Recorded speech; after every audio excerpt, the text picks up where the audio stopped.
So today I was in the gym and I got asked by a very high level endurance athlete who's competing in High Rocks right now. If you don't know what that is, basically it's a mix of running and different strength events like farmers carries, wall balls, sled pushes, combined with other endurance events like rowing and ski erg. Imagine CrossFit, but a little safer and more endurance biased. And he asked me, we have, frequent conversation. He's a really cool guy. And he said, hey, what can I do to make sure that I prevent wear and tear on my knees? And, that way I just don't have like pain in my 90s.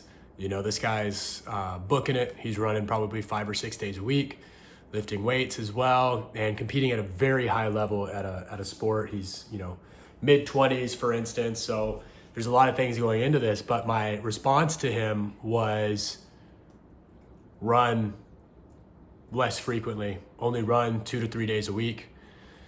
And he made a face that looked very sad. And so I want to have a conversation with you guys today on a more expanded, dialogue around this on how do you not have wear and tear on your knees in your 90s, and what can you do to have stronger knees. So in this conversation, one of the things that I want to make very apparent is this guy is already implementing a lot of knees over toes and ATG principles. He's another trainer at my gym. He's been doing some split squats. He's been doing sled.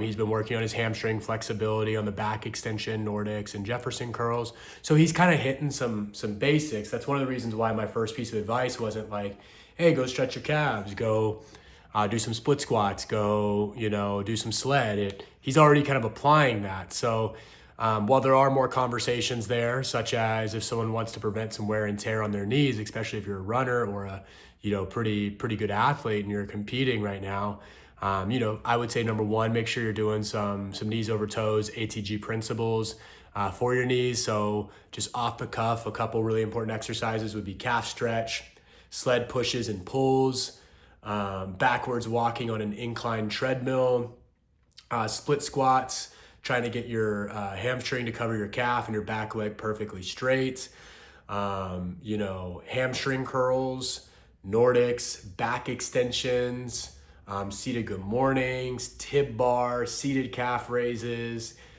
standing calf raises, Poliquin step ups, couch stretch, incline piriformis stretches, and what's another one for an even 15? I would actually say QL extensions on the back extension machine because it'll stretch out the IT band just slightly and provide a really good benefit there. So first off would be use the ATG system by Knees Over Toes guy. They have an app that you can run through, really, really good. We've also got inside of our Kingdom Health app, we've got a, knee protocol, bulletproof knee protocol.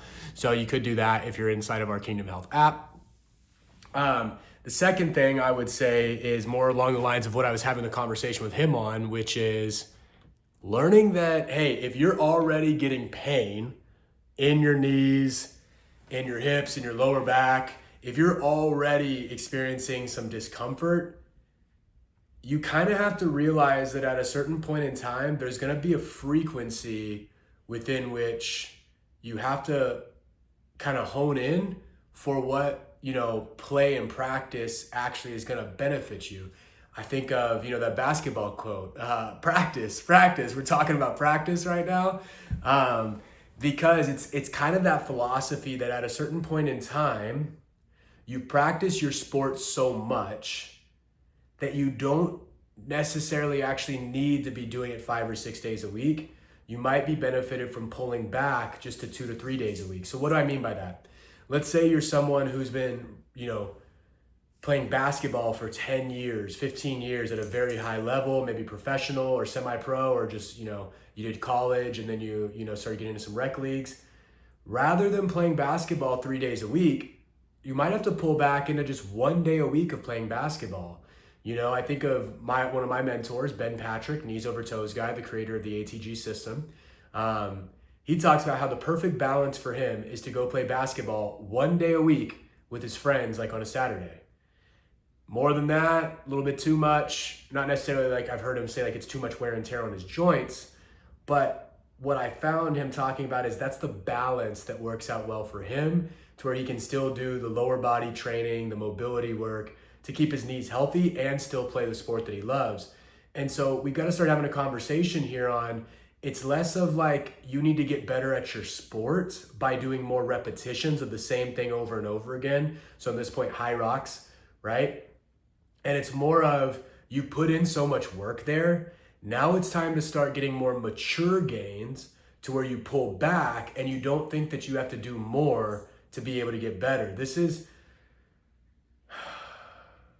It's kind of a lesson in resting in God's goodness. And what I mean by that, I mean, for a long time, we kind of stress out that we need to do more to see results in the gym. And at a certain point, especially for high achievers, whether they're, one of my clients is a black belt and was a D1 wrestler, I believe. I know he's at least a black belt. And we were having a session today, and at the end of it, he's kind of asking, that's it? Like, don't we need to do some more sets? Like, no, like you need to feel stronger after your session versus than when you started. And that's really the key to where if you're like, let's say, so for instance, if you're a runner or a high rocks athlete, just like this guy, and you're running 6 days a week, if you don't feel really good after some of your runs, like I'm not just talking runner's high, but like your body actually feels like nice in a certain, I know it's odd, but like imagine you finish a sprint interval session of like 800s or 400s and you're like, whoa, I actually feel my peak right now versus I did 3 extra 800 meters than my body was probably wanting to today. I did 8 instead of 5, and man, I'm swamped. There's that fine line of doing less and you actually leave the session feeling better, and you got the same, if not better results than pushing it further, because now you don't have to worry about recovery as much. And so it's this whole dialogue on, most of the time we've been taught that the way to get better is to do more reps, do more everything.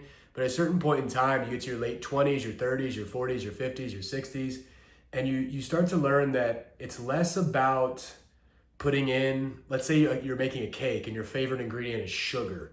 There comes a point in time where you start to learn that the best cake is not the one with the most sugar. It's the one where the sugar is balanced with every other ingredient just right.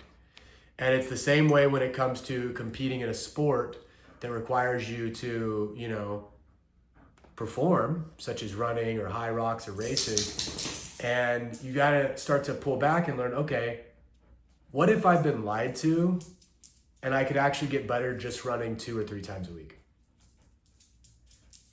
And my knees feel better because of that. So I want to kind of paint a picture on this real quick, and I want to, kind of end the video relatively soon with this.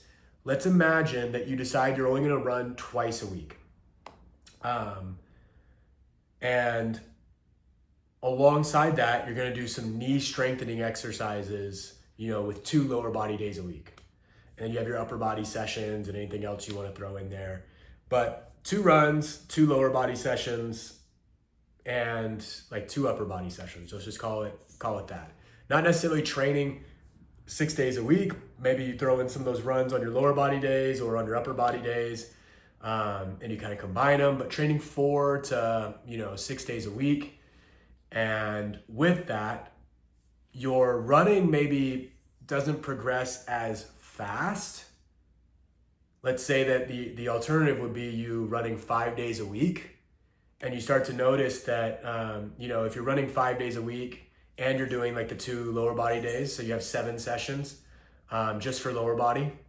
Remember that? 7 sessions just for lower body. The alternative is 4 lower body sessions, 2 strength, 2 runs. This would be two lower body strength, 5 runs. And around 12 weeks in, you just kind of start to feel slogged. You're eating more food for no reason, and it's not really healthy food. You're not really beating your times the same way that you used to, and you're wondering what's going on. And you're starting to kind of get burnt out a little bit, and you're feeling like you just need to change things up. So you're constantly searching for a new program or a new protocol. Versus you decide to just run twice a week, and you do like 1 long easy run and 1 like interval or tempo run. Okay, so 2 different runs. And let's say it's a 2-week block, right? Week 1 is easy run and intervals, like 800 meter intervals. Week 2 is easy run, and that could be long. It could be anywhere from like 3 miles to 15 miles. You know what I mean? I'd say probably like 5K to half marathon range. And it's a nice, easy, lower heart rate run. And then, week 1, you do intervals like 800-meter repeats. And then week 2, you do easy run and a tempo run. So you run like 6 miles at a specific pace. And, you try to do really well there. Maybe you do like 1 mile hard, 1 mile easy, right? Just some form of like kind of more tempo-based, longer endurance style versus just like track repeats for more speed. But every 2 weeks, you're getting in 2 easy runs and 1 tempo work and 1 speed work. That's a complete running protocol.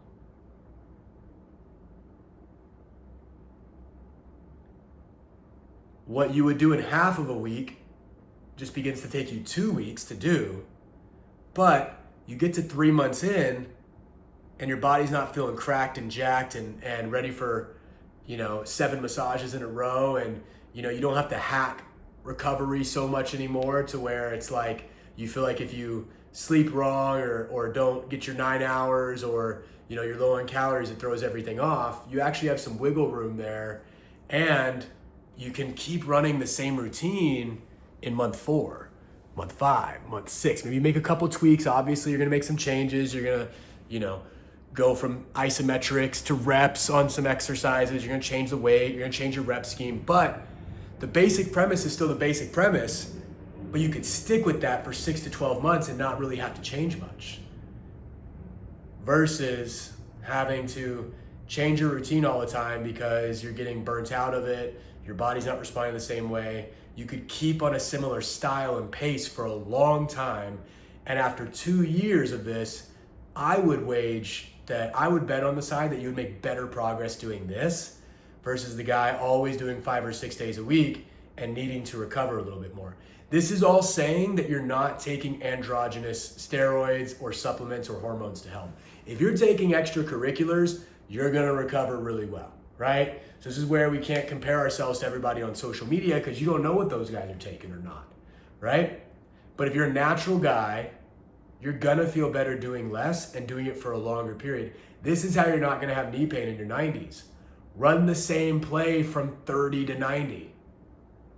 Because hear me out, if you kept running this and you were still able to run twice a week in your 70s, how great would that feel?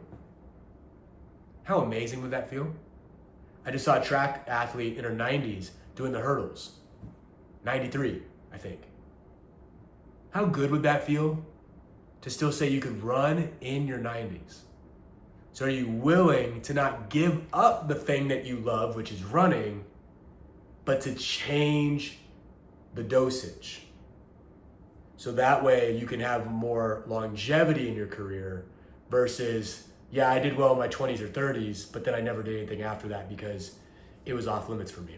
And this is coming from experience, guys. I've got double knee surgeries and had to relearn how to walk 2 different times. I would love to run 5 days a week when I'm in a running block, but my knee's gonna get a little angry because I gotta do my strength training and my weak link work to keep everything in balance. So just remember this, burnout is always gonna feel fast. You're gonna make great progress for 3 months, 6 months, maybe even a year. But balance feels slow. And that's good, right? Balance is gonna feel slow, but you'll keep making the same gains over the long term and not peak after 6 months, 12 months. You start to peak in 3 years, 5 years, 10 years, and you keep nudging it a little bit better. So remember, you don't need to be the world's best athlete this block unless you're competing in worlds. But you could do this for a long time and let yourself just get better and better and better and better because you took a more patient approach to fit in stuff like your mobility work, your weak link work, your upper body work, and still do your speed work, your endurance work, but you kept a little bit of a different pace so you didn't burn out and you didn't feel like your knees and hips were aching all the time. This is what balance looks like. So I hope this was helpful for you guys. If you don't want painful knees in your 90s, follow these protocols. If you want, I've got my knee protocols inside of our Kingdom Health app. I'll put a link to the description for you guys to sign up there. I appreciate you guys watching. Subscribe, and I'll see you in the next one.